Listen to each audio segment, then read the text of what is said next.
Hello students, good morning to all. This video lecture is related with the female reproductive system of Fischlia hepatica. This is the video third. इससे पहले हमने इसकी digestive system, respiratory system, excretory system, nervous system and male reproductive system को study किया. And this video lecture is related with the female reproductive system and some part related with its development. Female reproductive system जो है ये हमें पता है कि they are hermaphrodite. Mail और फीमेल रिप्रोडक्टिव सिस्टम जो है वो एक ही इंडिविजुअल में प्रेजेंट होते हैं, लेकिन फिर भी क्रॉस फर्टिलाइजेशन होता है इसमें.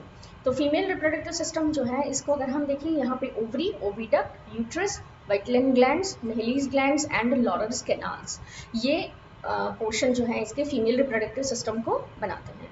तो ओवरी कैसी होती है, इसमें सिंगल होती है. टेस्टिस हमने कैसे देखी थी, testis are paired in nature, anterior and posterior.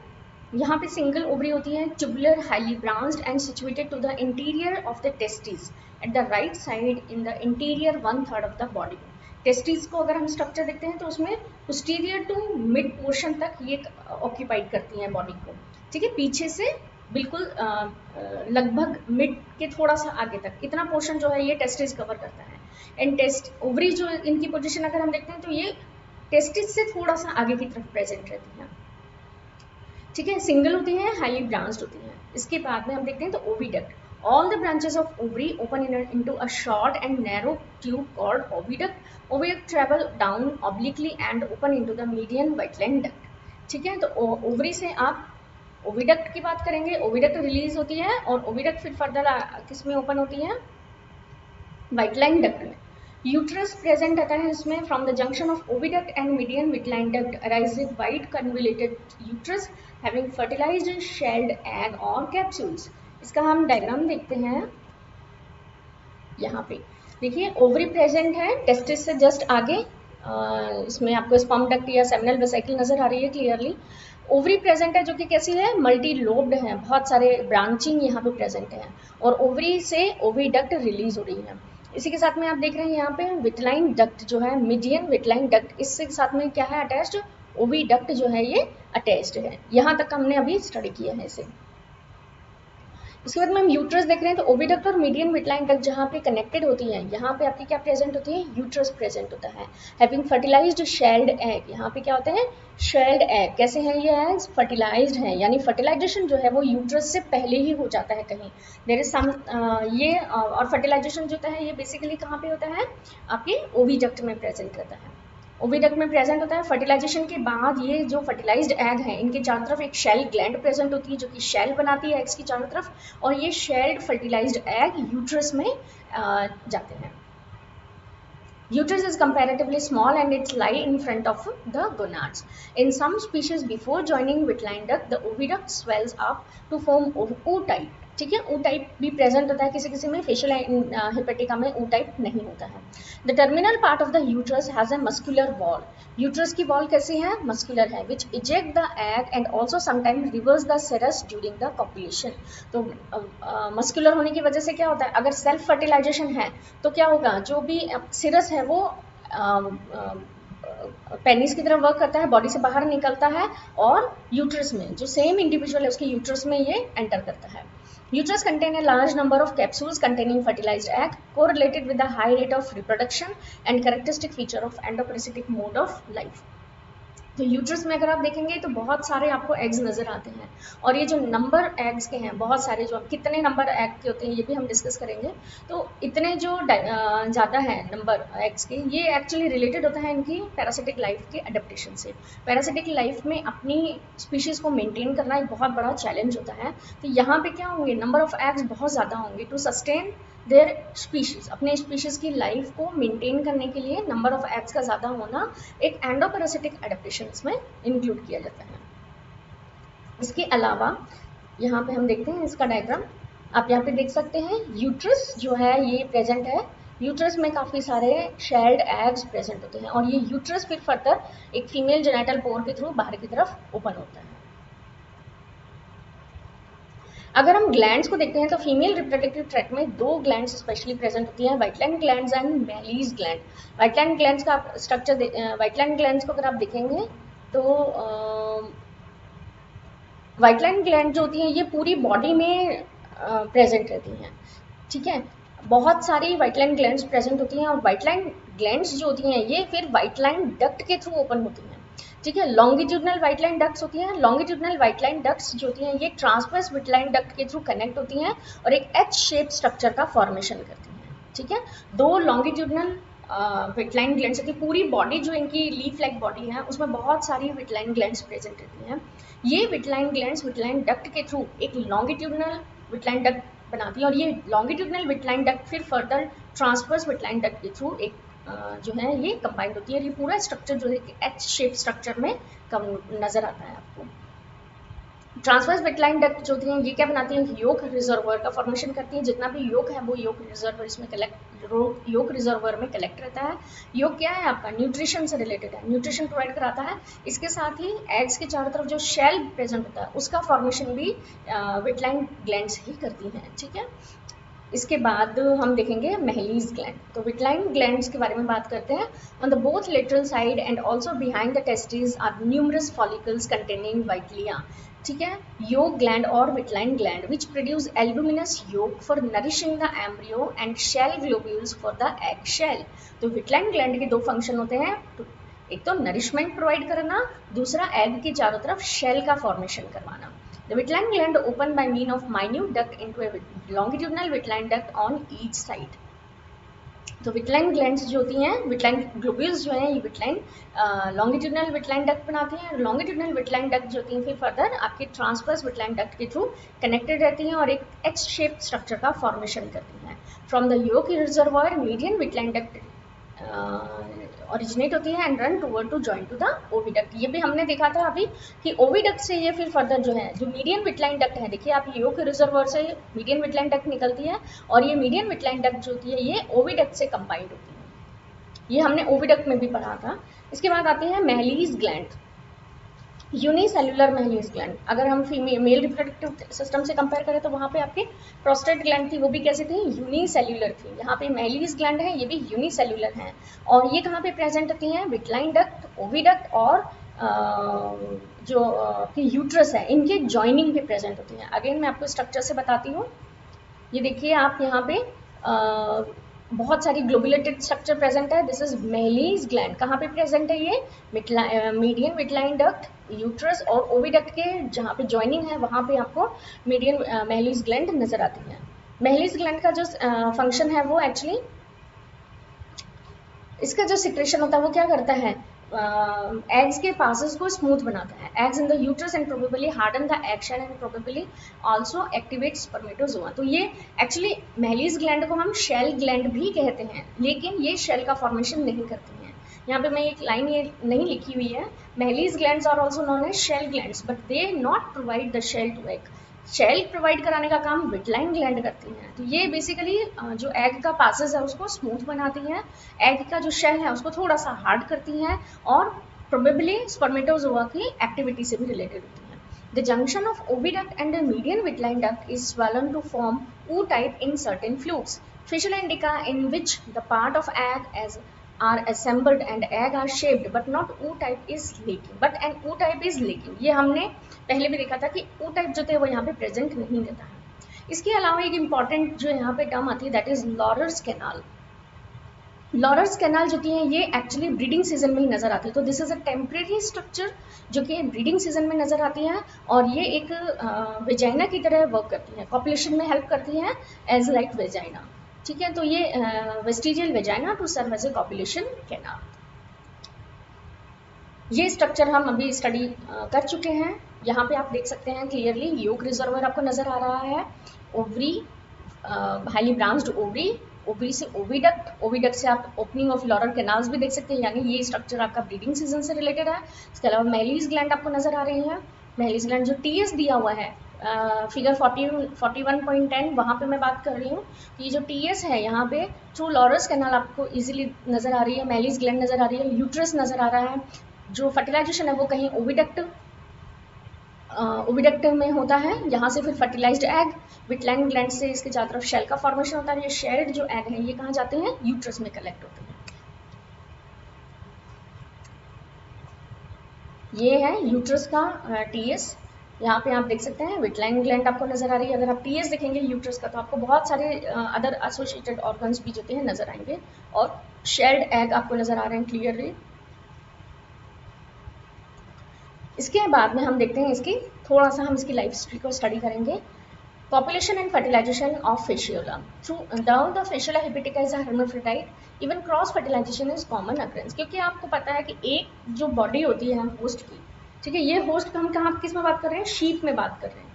ये जो पूरा हमने एक्चुअली इसका जो प्राइमरी होस्ट होता है वो शीप होता है। ये मैंने फर्स्ट वीडियो में आपको बताया था।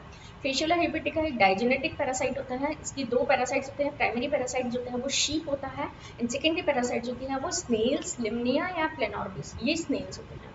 तो जो मेजर इसका डेवलपमेंट है, ग्रोथ है, वो सारी कहाँ होती है, इसके प्राइमरी होस्ट में होती है, यानी शीप में होती है। लेकिन जो इसके लार्वल स्टेजेस हैं वो आपके स्नेल्स में, यानी जो सेकेंडरी लार्वा है वहाँ पर होता है। तो एक जो शीप की बॉडी है उसमें लगभग 200 फेशियोला हेपेटिका पाए जा सकते हैं। तो इसलिए क्रॉस फर्टिलाइजेशन वहाँ पे हो सकता है। टीनिया सोलियम की अगर हम बात करते हैं तो एक बॉडी में एक टीनिया प्रेजेंट होता है, तो वहाँ पे भी आपके क्रॉस या सेल्फ फर्टिलाइजेशन हो सकता है, लेकिन उसका क्राइटेरिया कुछ अलग है। Fasciola hepatica is a hermaphrodite even though cross fertilization is common occurrence. Hence before fertilization copulation occur. ठीक है, तो copulation के लिए क्या होता है, यहाँ पे हमने वहाँ पे सिरस लाइक स्ट्रक्चर देखी थी मेल रिप्रोडक्टिव सिस्टम में, पेनिस की तरह वर्क करता है। इसी तरह से यहाँ पे लॉरस कैनाल्स होती हैं फीमेल में, जो कि आपकी वेजाना की तरह वर्क करती हैं। तो cirrus of one fasciola is inserted into the Lawrence canals of other fasciola and the sperms are deposited into the oviduct. जो main purpose होता है fertilization का, that is to transfer of male gamete into the female individual or female genital tract, so that cross fertilization takes place. During self fertilization, which occurs only when the cross fertilization does not takes place, the sperm from the same fasciola enters the female genital aperture and pass down the uterus to the fertilized to fertilize the egg into the oviduct. तो यहाँ पे अगर आप देखिए self fertilisation होता है, किसी न किसी वजह से अगर क्रॉस फर्टिलाइजेशन पॉसिबल नहीं है तो क्या होगा, जो सेल्फ फर्टिलाइजेशन होगा उसमें जो सिरस है वो यूट्रस के थ्रू एंटर करेगा। लेकिन अगर क्रॉस फर्टिलाइजेशन हो रहा है तो वहाँ पे सिरस जो है वो लॉरस कैनाल के थ्रू एंटर करता है। दोनों में ये एक बेसिक डिफरेंस है। तो जहाँ यूट्रस, जहाँ पे कि आपके फर्टिलाइज्ड एग्स प्रेजेंट होते हैं, वहाँ पे स्पर्म्स भी हो सकते हैं। हो सकता है आपने कोई टीएस देखा हो, किसी इंडिविजुअल में एक समय में क्रॉस फर्टिलाइजेशन नहीं हो रहा है और सेल्फ फर्टिलाइजेशन पाया जा रहा है, तो आपको स्पर्म्स और जो आपके फर्टिलाइज्ड एग हैं, ये शेल्ड एग है, ये दोनों आपको यूट्रस में पाए जाने की पॉसिबिलिटीज होती हैं।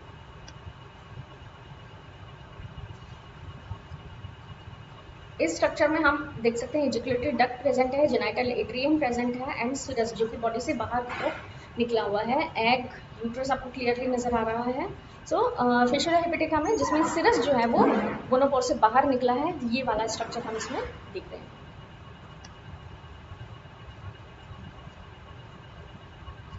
Formation of egg capsules in Fasciola hepatica. अब हम आगे के डेवलपमेंट की बात करते हैं कि एग फर्टिलाइजेशन हो गया, इसके बाद का क्या प्रोसेस रहता है, एग्स के चारों तरफ शेल कैसे बनता है, डिफरेंट लार्वल स्टेजेस कैसे आती हैं, जो होस्ट है ये आपका प्राइमरी होस्ट से सेकेंडरी होस्ट में कैसे जाता है, ये सारा हम इसमें स्टडी करेंगे। तो एग्स कैसे होते हैं, ब्राउनिश इन कलर होते हैं, ओवल होते हैं, और इनका साइज ये होता है।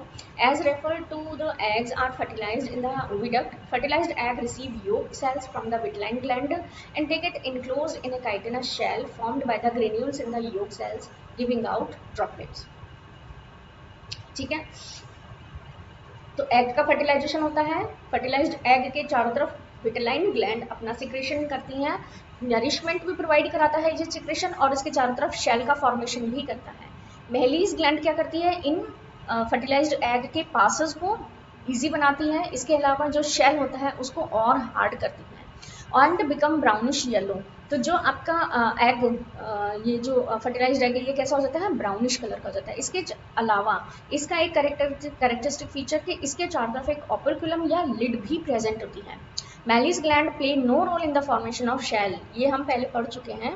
Complete egg are called capsules. जो कंप्लीट एग है जिसका फर्टिलाइजेशन हो गया, जिसके चारों तरफ एक लिड है या ऑपरक्युला है, ठीक है, इसको हम क्या कहते हैं, कैप्सूल कहते हैं। तो यानी fertilized egg are known as capsules and they pass into the uterus where development start. तो यहाँ से आप कह सकते हैं कि डेवलपमेंट जो है स्टार्ट होता है। Capsules come out of the gonopore into the bile duct of the sheep. तो यहाँ से क्या आता है, ये गोनोपोर से बाहर निकलते हैं, इसकी बॉडी से बाहर निकलते हैं और ये कहाँ पे आते हैं, बाइल डक्ट, जो शीप की बाइल डक्ट है ये वहाँ पे चले जाते हैं। एक्चुअल में जो फ्लूक है वो कहाँ रह रहा होता है, लिवर में रह रहा होता है, इसे हम क्या कहते हैं, हेपेटिक, ठीक है, फेशियोला हेपेटिक, लिवर में प्रेजेंट होता है। लेकिन अब जब एग्स बन गए हैं, इनके चारों तरफ कैप्सूल्स आ गए, कैप्सूल क्या करेगा फिर फर्दर जो भी इसका जो होस्ट है उसके जो इंटेस्टाइन के सिक्रेशंस है उससे इसको प्रोटेक्ट करेगा, या जो भी डाइजेस्टिव एंजाइम्स आपके बाइल में प्रेजेंट है उनसे इसको प्रोटेक्ट करता है। तो ये अब आगे का जो फर्दर का डेवलपमेंट है वो कहाँ पे हो रहा है, इसकी बाइल डक्ट में हो रहा है। They reach the intestine and passed out with the faces, यहाँ से फिर ये फेसेस के थ्रू बाहर निकल जाते हैं। आगे का जो डेवलपमेंट है ये कहाँ पे हो रहा है, शीप की बॉडी के बाहर हो रहा है। तो अगर हम इसका देखते हैं, इतना डेवलपमेंट एग के चारों तरफ कैप्सूल्स तक का जो डेवलपमेंट है ये शीप की बॉडी में होता है, लेकिन इसके आगे का जो डेवलपमेंट है वो बॉडी के बाहर होता है। और इस जो एक्सटर्नल डेवलपमेंट है इसके लिए कुछ कंडीशंस जो होती हैं वो ज़रूरी होती हैं। इसके लिए ह्यूमिडिटी, टेम्परेचर एक बहुत इंपॉर्टेंट फैक्टर होता है। अगर अप्रोप्रिएट ह्यूमिडिटी नहीं है, अगर अप्रोप्रिएट टेम्परेचर नहीं है, अगर अप्रोप्रिएट पीएच नहीं है, जो वाटर जिसमें ये जा रहे हैं, फ्रेश वाटर में जा रहे हैं, वहाँ पे अगर अप्रोप्रिएट पीएच नहीं है तो इनका फिर फर्दर डेवलपमेंट नहीं होता। Capsules are produced throughout the year, one fluke में प्रोड्यूस 50,000 कैप्सूल्स। आप ये देखिए, लगभग एक इंडिविजुअल में 200 फ्लूक्स होते हैं और एक फ्लूक में लगभग 3000 कैप्सूल्स प्रेजेंट होते हैं, ठीक है, एक फ्लूक में 3000 के करीब कैप्सूल्स प्रेजेंट होते हैं। तो एक आपका जो फेशियोला है या एक जो शीप है उसमें कितने सारे आपको कैप्सूल्स या कितने सारे एग्स ये प्रोड्यूस करता है, नंबर जो इतना है इनका वो रिलेटेड होता है इनकी एंडोपेरेसिटिक एडेप्टेशन के लिए, अपनी स्पीशीज़ को मेंटेन करने के लिए इतने सारे एग्स चाहिए होते हैं, क्योंकि इनकी लाइफ कैसे होती है, बहुत कॉम्प्लिकेटेड होती है। एक होस्ट से दूसरे होस्ट में इन्हें जाना होता है, उसके लिए भी बहुत सारी कंडीशंस होती हैं। एनवायरमेंटल कंडीशन की अभी हमने बात की कि टेम्परेचर, पीएच, ह्यूमिडिटी, ये एक इम्पॉर्टेंट क्राइटेरिया डेवलपमेंट के लिए। इतने सारे लिमिटेशंस होने की वजह से इनमें क्या होता है, नंबर ऑफ ऑफस्प्रिंग्स बहुत ज़्यादा होते हैं, नंबर ऑफ एग्स जो है वो बहुत ज़्यादा होते हैं, ताकि कुछ तो अपने आप को ज़िंदा रख सकें, कुछ तो एग्स कैप्सूल्स जो हैं वो आगे फर्दर डेवलपमेंट में जा सकें। अगर हम इनका डेवलपमेंट देखते हैं तो डेवलपमेंट कहाँ पे स्टार्ट होता है, यूट्रस में ही स्टार्ट हो जाता है, ठीक है। डेवलपमेंट स्टार्ट हो जाता है यूट्रस में। The fertilised egg divided into small propagatory cells and large somatic cells. यहाँ पे आप देख सकते हैं ऑपर्क्यूलेटेड एग शेल प्रेजेंट है, योग सेल्स इसमें प्रेजेंट है और एक फर्टिलाइज्ड एग इसमें प्रेजेंट है। फर्टिलाइज्ड एग जो है इसमें क्लीवेज डिविजन्स जो है वो यूट्रस में ही स्टार्ट हो जाते हैं। क्लीवेज डिवीजन जो होता है वो होलोब्लास्टिक लेकिन अनइक्वल होता है, यानी सेल जो जाइगोट की होती है वो कंप्लीट डिवाइड होती है, लेकिन दो अनइक्वल सेल्स में ये डिवाइड होता है। इसमें एक बनती है लार्ज प्रोपोगेटरी सेल्स और दूसरी होती है सोमेटिक सेल्स। जो लार्ज प्रोपोगेटरी सेल्स होती हैं ये लार्वल ऑर्गन्स का फॉर्मेशन करती है, जबकि जर्म सेल्स का फॉर्मेशन करती हैं, और सोमेटिक सेल्स जो होती हैं ये पूरी बॉडी का सिक्रेशन, बॉडी का सिंथेसिस करती है, उसकी कवरिंग का सिंथेसिस करती है। यानी एम्ब्रियो का फॉर्मेशन हुआ है, ओपर्कुलम का फॉर्मेशन हुआ है। इसके अलावा योग सेल्स जो होती हैं वो उसको योग प्रोवाइड कराती है। The method of development takes place in the formation of all the larval stages during the life history. In 2 week time, a small ciliated Miracidium larva is formed and it comes out of the shells by forcing the operculum. The Miracidium produce a proteolytic enzyme which erode the lower surface of the operculum. ये जितना भी stages development है, यानी development start कहाँ पे होता है, uterus में स्टार्ट होता है। क्लीवेज डिविजन्स यूट्रस में स्टार्ट हो जाते हैं, लेकिन जो एग शेल जो हमने यहाँ पे हम सी स्ट्रक्चर की बात कर रहे हैं, ये वाली स्टेज आपको बॉडी से बाहर मिलती है। यानी डेवलपमेंट जो है वो यूट्रस से शुरू होके और ये प्रोसीड करता है जब तक कि ये बाहर नहीं निकल जाता।